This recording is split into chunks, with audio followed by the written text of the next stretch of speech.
What's up, everybody? Welcome back to another episode of the Ben Thomas Show. Thanks for coming back, guys. Today I'm going to unbox and review my Geordi Laforge from Star Trek The Next Generation. Now, I can't wait because I've got the Exo-6 data and I've got Locutus to pair them with, and I can't wait to give you guys my hopes and my dreams of what might come next in the Exo-6 TNG line. So guys, stick around. If you like the video, hit the like button, smash the subscribe if you're new to the Ben Thomas Show. Live long and prosper, of course. And let's get into it. YouTube, the final frontier. These are the episodes of the Ben Thomas Show. My continuing mission to explore strange new Star Trek reviews, to seek out new Star Trek collectors and new badass collectibles, and to boldly go where no Trek collector has gone before.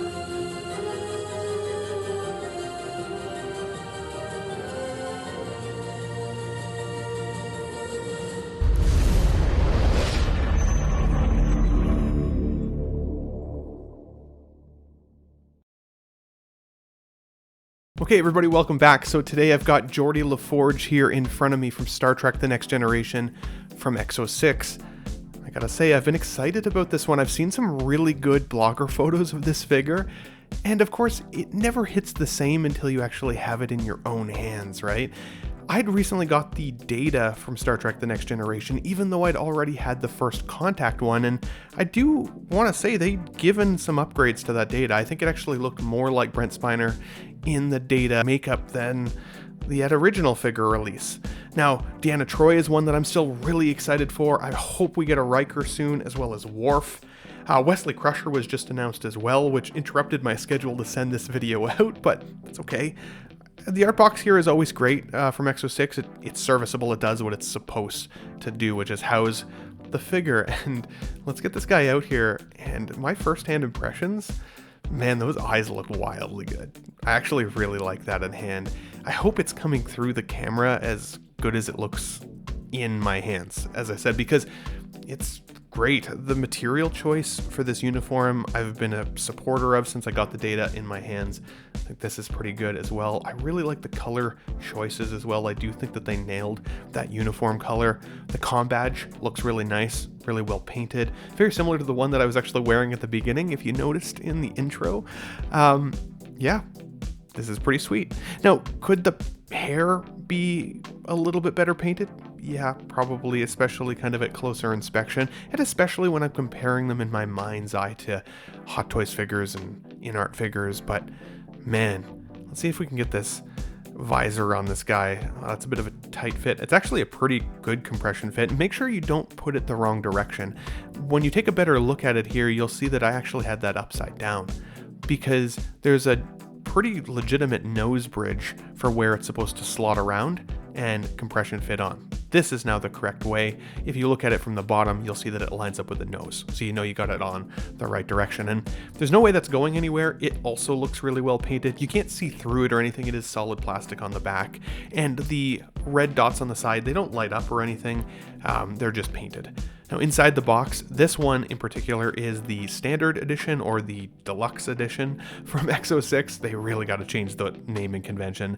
But this one I got because it notably had those hands that I just pointed to. So I'll put those on the figure here shortly. But in the light box, just standing straight up and down, I mean, yeah, it looks freaking like LeVar Burton as Geordi Laforge. I don't have really any complaints at all. I really like the paint application on the skin and even the lips. The coloration, I think that they've nailed. He doesn't look too grayed out by any stretch. I think that they captured him very well, and especially when I changed the lighting aesthetic of the light box, you can see it, you know, just a little bit better there as well.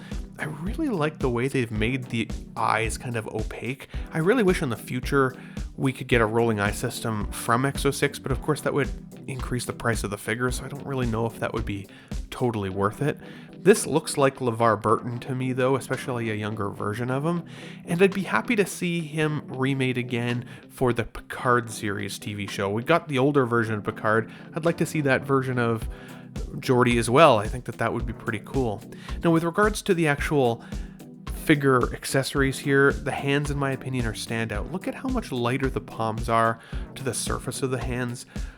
These look like they were painted with intention, and I think that that's really special. I think that they actually look amazing for Exo-6 hands.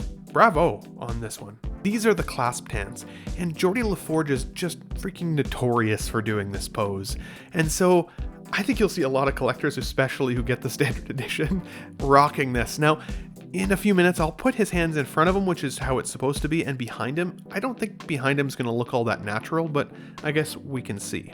This is a special surprise to me because I knew this was in the box, and to be honest, I didn't actually care that much at first. But wow, was I wrong. When I open this up, it's got like this velvety touch material inside. It actually feels like a really premium case, even though it's plastic. The inside feels nice, and all of these additional engineering accessories slot in here freaking beautifully. I love the fact that I'm not going to just have this in the shipper box in the closet if he's not holding these accessories. I can legitimately put them in the case. Now, one issue that I'll have with this case, honestly, is that there's really no good figure hand to hold it. I'll show you guys that in a bit here as well. This is, of course, one of the engineering pads, and you're going to see, I think, Wesley Crusher come with this one as well, but with different stickers on the inside. The tricorder looks pretty fantastic. They've still utilized the magnetic piece in there so it can flip closed, which I think is a really nice little touch, to be honest. It's one of my favorite parts of the tricorder to begin with. I actually had a prop replica of one once that did something very similar, and I thought that was amazing. And I love that it just attaches in this belt, which also magnetically attaches onto the figure if you wanted to. This is what he looks like with the clasped hands forward, and again, this is a very Geordi Laforge pose. I'll give the outfit credit on this one too. It actually is a little bit baggy enough, or there's enough slack in the outfit to cover those ugly wrist pegs. This is what it looks like behind. I think that looks kind of unnatural, as I suspected. This uniform, though, is restrictive for posing, especially if you want to have him holding up the phaser, and that's also when you really see those ugly wrist pegs pop out, which is kind of unfortunate.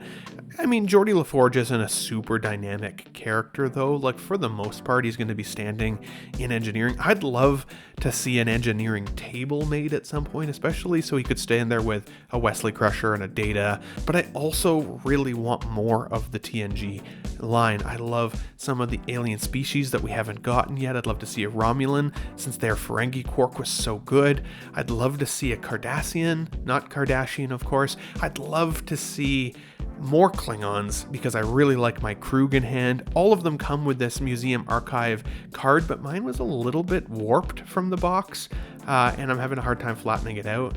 Again, I think the hands are a standout piece, and when I pair this guy next to my Locutus and Data, my display in my brain starts coming to life. I really feel like this could be a great representation of when Picard's actually finally captured by the Enterprise crew again in the episode's Best of Both Worlds. You'll see here how Geordi's holding that case. It's basically just resting in his fingertips. It's not a good final solution. Exo-6 should have given us a better grip hand, especially in the standard or deluxe kit. But guys, I'd love to hear from you in the comments. Is this a figure that you guys are intending to pick up in your collection? Maybe you've already got it here. Is this going to help sell you on it? Maybe you guys have been kind of wavering on Exo-6, because I know a lot of you out there have heard my opinions, and I haven't been happy with some of the releases and announcements lately. I definitely was not happy with that Wesley Crusher. In fact, it's made me truly decide to not collect the whole TNG line, which for me is wild, because I've been telling you guys from the beginning, once they go into TNG, that's my plan. Collect them all, right? But not if I don't think it looks good. Geordi, on the other hand, I think is actually fantastic. For me, at the price point I paid for him, for the deluxe edition accessories with his clasped hands, the case, all of that, and the good likeness here, paint application's a tad soft on the hair, but it's my only real true nitpick. And I love that he comes with that flat visor holding Geordi hand. But the QC here is a little rough, because I'm also missing the pips on the collar to show his rank, which sucks. I'm gonna have to get it 3D printed now somehow, and that to me just hurts my soul a little bit, because I've mentioned QC problems in the past. I got admonished for it by the developer, and here we are still having QC problems with Exo-6 figures. This is still an 8.5 figure for me out of 10. I love it, but a couple nitpicks there for sure. But I'd love to hear from you guys in the comments. What are your thoughts on the figure? Which character are you most anticipating next? Let me know. But otherwise, guys, live long and prosper. Thanks for watching another video here on The Ben Thomas Show. And guys, we'll catch you on the next one. Have a great weekend, everybody. Wow, what a great audience. Be sure to subscribe to my channel if you haven't already. Because subscribing makes you feel good. Where shall I go? What shall I do? Frankly, my dear, I don't give a damn. It's gone. It's all gone.